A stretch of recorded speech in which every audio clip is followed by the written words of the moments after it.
ये वाक़या शुरू होता है साल 1999 में।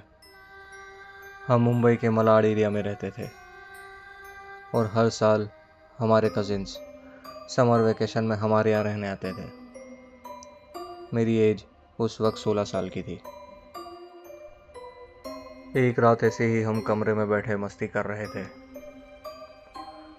मस्ती करते करते हमारी बातें भूत, प्रेत और जिन्नातों पर हुई। दरअसल कुछ ही वक्त पहले हम एक मूवी देख के आए थे, जो कि मूवी वीजा बोर्ड के ऊपर बेस्ड थी।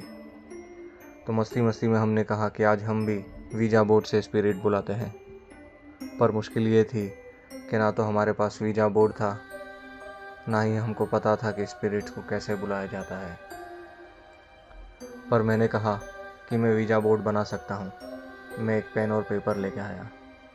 उस पर ए से लेके जेड तक, 0 से लेके 9 तक, यस, नो और बाकी बहुत सारी चीज़ें लिख कर एक मेकशिफ्ट वीजा बोर्ड बनाया।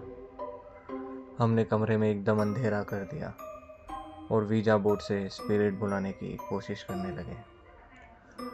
शुरुआत के 1-2 अटेम्प्ट्स में तो हमें कुछ महसूस नहीं हुआ, पर तीसरी बार ट्राई करने पे हमारे टेबल पे जो ग्लास रखा था वो अचानक से मूव हुआ। उसकी मूवमेंट ज़्यादा तो नहीं थी, पर वो इतना तो मूव हुआ था कि हम उसे देख सकते थे और महसूस किया हमने वो चीज़। अब डरने की बजाय हम एक्साइटेड बहुत हुए कि हम वीजा बोर्ड से स्पिरिट बुलाने में कामयाब हो गए हैं। अब हम अक्सर वीजा बोर्ड के साथ खेला करते। हमारे कज़िन और हम भाई बहन सब मिल के वीजा बोर्ड के साथ खेलते और अक्सर स्पिरिट्स को बुलाते। कभी कमरे की लाइट बंद चालू होती तो कभी कुछ मूवमेंट हो जाती कमरे में। अब मेरे कज़न तो चले गए थे, पर मैं वीजा बोर्ड के साथ खेलना कंटिन्यूसली चालू रखा और अक्सर ही उसके साथ अकेला खेलने लगा। अब थोड़ा टाइम निकलने के बाद मुझे घर में किसी की प्रेजेंस फील होना शुरू हो गई। मुझे हमेशा ऐसा लगता कि कोई मेरे साथ है। मेरे कानों में फुसफुसाने की आवाज़ आना शुरू हो गई थी। हर वक्त मुझे ऐसा लगता कि मेरे कानों में कोई कुछ बोल रहा है। मुझे स्लीप पैरालिसिस होना शुरू हो गया था। रात के हर पहर मेरी कोई एकदम डरावने सपने से नींद खुल जाती। हर बार मुझे कोई डरावना ख्वाब आता और उस ख्वाब के ज़रिए मैं उठ जाता। कभी कभी तो मुझे ऐसा महसूस होता, जब मैं घर पे अकेला होता तो मुझे किसी के पुकारने की आवाज़ आती, कोई मुझे आवाज़ देता। मुझे ये आवाज़ एकदम साफ साफ सुनाई देती थी। लेकिन जब मैं घर में सर्च करता, कोई दूसरे कमरे में जाके देखता, तो कमरा एकदम खाली होता। अब ये सब चीज़ें मेरे साथ अक्सर होना शुरू हो गई और अब मुझे लगने लगा कि वीजा बोर्ड से मैंने एक स्पिरिट तो बुला ली है, पर उसे वापस भेजने में मैं नाकामयाब हुआ हूँ। अब ये सब वाक़यात कम होने के बजाय और बढ़ गए। अब मुझे अक्सर ऐसा एहसास होता कि जो स्पिरिट्स मेरे घर में आ गई थी वो मुझसे कम्युनिकेट करना चाहती है। एक दिन मेरा दोस्त मेरे घर पर आया हुआ था। हम दोनों मेरे रूम में बैठ बातें कर रहे थे। तभी मैंने उससे मेरे साथ जो वाक़यात पेश हो रहे थे उसको सारी बातें बताई कि कैसे हमने वीजा बोर्ड का इस्तेमाल करके स्पिरिट्स को बुलाया था। ये सारी बात पर उसने यकीन नहीं किया, पर मैंने उसको मेरे साथ होने वाले सारे वाक़यात बताए तो उसने कहा कि अगर सही में कोई स्पिरिट है तो हम उसको बुलाते हैं। मैंने कहा कि वीजा बोर्ड का इस्तेमाल मैंने बंद कर दिया है, मैं काफ़ी डर चुका हूँ। तो इस पर उसने कहा कि मैं ही स्पिरिट अगर कोई है तो मैं ही बुला के देखता हूँ कि तू सच बोल रहा है कि नहीं। अब वहीं रूम में बैठे बैठे उसने स्पिरिट को बुलाना शुरू किया कि अगर इस रूम में कोई स्पिरिट है तो मुझे अपना साइन दे। जब उसने ये बात 2 से 3 बार कही तो हमारे रूम में जो बल्ब जल रहा था वो अचानक से एक्सप्लोड हुआ। वो बल्ब हमारी आंखों के सामने फट गया।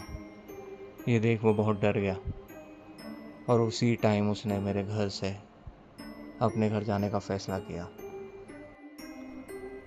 अब उस घर में रहना हमारे लिए बहुत मुश्किल हो गया था। एक बार मेरे डैड बाथरूम में नहा रहे थे, तभी उनके बाथरूम का दरवाज़ा कोई नॉक करता है और बाहर से आवाज़ आती है कि जल्दी बाहर निकलो, इसी वक्त बाहर आओ। जैसे ही उन्हें आवाज़ आती है वो सोचते हैं कि कोई बाहर आया होगा जिसे वॉशरूम जाना होगा, वॉशरूम यूज़ करना होगा। तो फटाफट नहा के जैसे ही बाहर आते हैं तो देखते हैं बाहर कोई नहीं है। वो घर में देखते हैं तो हम लोग तो स्कूल थे, लेकिन हमारी मम्मी जो थी वो भी घर पर नहीं थी, वो भी मार्केट गई हुई थी। ये सब इंसिडेंट के बाद मेरे डैड भी काफ़ी डर जाते हैं। अब ये वाक़ये के अगले ही शाम मैं हॉल में बैठा था और कुछ काम कर रहा था। तभी बैठे बैठे मैं अचानक से फेंट हो गया, बेहोश हो गया। ये देख मेरी मम्मी भागते हुए आई। उन्होंने जैसे तैसे करके मुझे होश में लाया, मेरे ऊपर पानी मारा, मेरे डैड को फ़ोन लगा के घर पे बुलाया। जब डॉक्टर को बुलाया गया तो उन्होंने कहा कि मेरा ब्लड प्रेशर अचानक से लो हो गया था। थोड़े टाइम बाद मेरी तबीयत सही हुई तो मेरे डैड ने पूछा कि हो ऐसा क्या हुआ था कि मैं अचानक से फेंट हो गया। तो मैंने बताया कि मैं जब हॉल में बैठा हुआ था तभी मेरे सामने अचानक से 3 साए आए, एकदम वाइट, और मेरे आसपास चक्कर लगाने लगे। ये सब देख मैं बहुत डर गया और उसी वक्त मैं बेहोश हो गया। ये सब देख अगले ही दिन मेरे डैड ने एक स्कॉलर को बुलाया।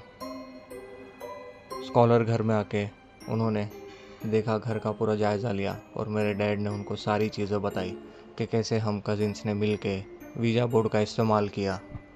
ये सब सुन वो स्कॉलर ने, वो मौलाना ने बताया कि तुमने ये सब चीज़ नहीं करनी चाहिए थी, काफ़ी ख़तरनाक चीज़ें हैं। जिससे तुम खेल रहे थे वो अचानक तुमको ऐसी स्पिरिट को घर में ले आए हो जो बिल्कुल भी सही नहीं है। खैर उन्होंने सारे घर में पानी छिड़का और हमें घर में कुरान और नमाज पाबंदी से पढ़ने को कहा। अब हम भी घर में अक्सर कुरान नमाज डेली पढ़ा करते थे और धीरे धीरे करके घर में एकदम सन्नाटा सा छा गया। अब घर में कोई भी हरकत नहीं होती थी, ना ही मुझे कोई चीज़ फील होती, ना ही मेरे घर में किसी को फील होती। ये वाक़ये के 1 महीने बाद हमारी खाला हमारे यहाँ रहने के लिए आती है। उनका एक 6 साल का लड़का था और वो एकदम नॉर्मल था, मतलब उसे नींद में चलने की कोई भी आदत नहीं थी। पर एक रात वो अचानक नींद में चलने लगा और नींद में चलते चलते किचन में चला गया। किचन में जाते ही जो रात का लेफ़्ट ओवर खाना था वो उसे खाने लगता है। जब मेरे खाला की नींद खुली तो वो देखती है कि उनका लड़का जो सिर्फ 6 साल का है वो 2 आदमियों के जितना खाना अकेले ही बैठे बैठे खा रहा है। ये देख वो थोड़ा डर जाती है। वो अपने लड़के को वहाँ से उठाती हैं और वापस कमरे में ले जाके उसे वहीं पे सुला देती हैं। अगली सुबह वो अपने लड़के को पूछती हैं कि तुम रात को किचन में क्यों चले गए थे। पर ये सारी बातें उनके लड़के को ज़रा भी पता नहीं होती। वो सिर्फ एक ही बात कहता है कि मैं तो अपने कमरे में ही अपनी माँ के पास सो रहा था। इस वाक़ये के बाद वो अपने घर वापस चली गई, हमारे घर ज़रा भी नहीं रुकी। अब वाक़यातों का सिलसिला हमारे घर में वापस शुरू हो चुका था। मेरी अम्मी बताती हैं कि जब वो घर में एकदम अकेली होती थी तो उन्हें हमेशा ऐसा महसूस होता कि घर में कोई भाग रहा है। उन्हें अक्सर हॉल में से बेडरूम में से वापस हॉल की तरफ जैसे ऐसा लगता कि कोई भाग रहा है, भागने की आवाज़ सुनाई देती। और वो जब जाके देखती तो वहाँ कोई नहीं होता, घर एकदम खाली, वैसा ही सन्नाटा जैसे घर में कोई ना हो। मेरे बचपने के इस खेल ने हम सबको एक मुसीबत में डाल दिया। आखिरकार हमने वो घर छोड़ने का फ़ैसला किया और वो घर हमने छोड़ दिया। घर बेचते वक्त हमने हमारे साथ जो भी वाक़यात हुए थे हमने नए ओनर को बताए, पर उन्होंने कहा कि हमें इन सारी चीज़ों पर ज़रा भी यकीन नहीं करते और उन्होंने वो घर ख़रीद लिया। लेकिन घर ख़रीदने के सिर्फ 8 महीने के अंदर ही उन्होंने वो घर खाली कर दिया और किसी और को बेच दिया। अब ये चीज़ अल्लाह ही बेहतर जानता है कि उनके साथ भी ये सारे वाक़यात हुए जो हमारे साथ पेश आए थे या नहीं। अब आखिर में उस घर को एक कपल ने खरीदा। उस घर में अब बस 2 ही लोग रहते थे। एक रोज़ हस्बैंड को ऑफिस के काम से शहर से बाहर जाना पड़ा। उसके अगले ही दिन उस घर से उसकी वाइफ की लाश मिली। उसके घर वालों को लगा शायद किसी ने उसका मर्डर कर दिया है, तो उन्होंने पोस्टमार्टम करवाने का फ़ैसला लिया। क्योंकि उसकी वाइफ की एज सिर्फ 28 साल की थी, तो पोस्टमार्टम में पता चला कि डेथ का रीज़न हार्ट अटैक था। पर मुझे अभी भी ऐसा लगता है कि उसकी वाइफ ने कुछ ऐसी स्पिरिट को देख लिया हो जो वो बर्दाश्त नहीं कर पाई। जो गेम हमने सिर्फ मस्ती में शुरू किया, आखिरकार उसने किसी की जान ले ली। मैं उम्मीद करता हूँ दोस्तों, आज की कहानी आप सभी को पसंद आई होगी।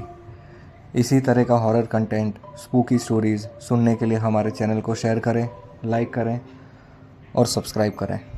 अगर आप में से किसी को अपनी कहानी शेयर करनी है तो हमारे स्क्रीन के ऊपर हमारे ईमेल आईडी फ्लैश हो रहा है, उसी पे अपनी कहानी शेयर करें। Thank you.